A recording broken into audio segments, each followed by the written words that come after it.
యేసుక్రీస్తు శక్తిగల నామంలో మీ అందరికీ శుభములు. ప్రియమైన దేవుని బిడ్డలారా, మరి దేవుడు గతించిన దినమంతా కూడా మరి ఆయన రెక్కల చాటున మనందరినీ కాపాడి మరొక నూతనమైన దినము చూడటానికి మనకి కృప చూపించాడండి. అందుకు ఆ దేవాది దేవునికి వందనాలు చెల్లించుకుంటున్నామండి.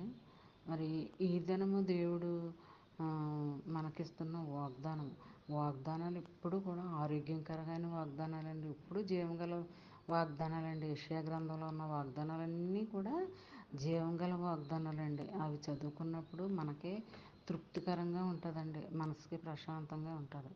మరి ఈ దినము దేవుడు మనకిస్తున్న వాగ్దానము కీర్తనల గ్రంథము 112వ అధ్యాయము 1-2 వచనములు.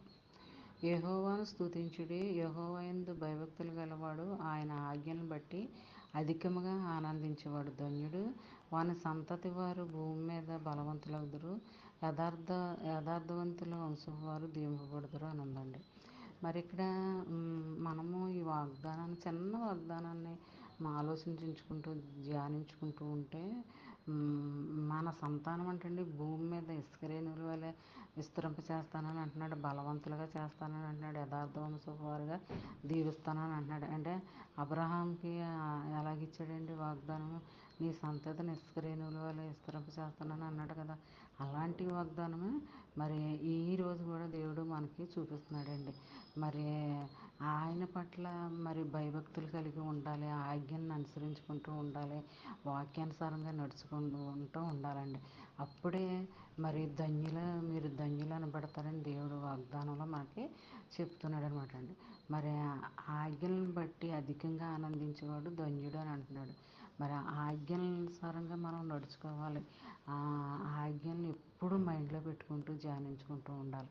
అప్పుడే నీకు, నీ బిడ్డల బిడ్డలకి దీవెనకరంగా ఆశీర్వాదకరంగా ఉంటుంది అనమాట అండి.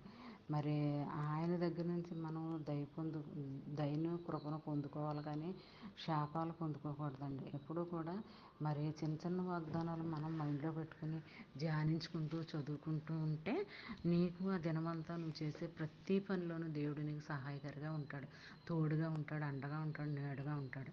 మరి నీకు అపాయాల నుంచి, ఆపద నుంచి తప్పిస్తాడు. ఇలాంటి దీవెనకరమైన వాగ్దానాలు మైండ్లో పెట్టుకుని దినమంతా ధ్యానించుకుంటూ ఉంటే ఆ దినమంతా కూడా నీకు ఎంతో మేలుకరంగా ఉంటుందండి. ఈ దినమంతా ఈ వాగ్దానం నీ జీవితంలో, నా జీవితంలో, మనందరి జీవితంలో జరగాలని కోరుకుంటూ గాడ్ బ్లెస్ యూ.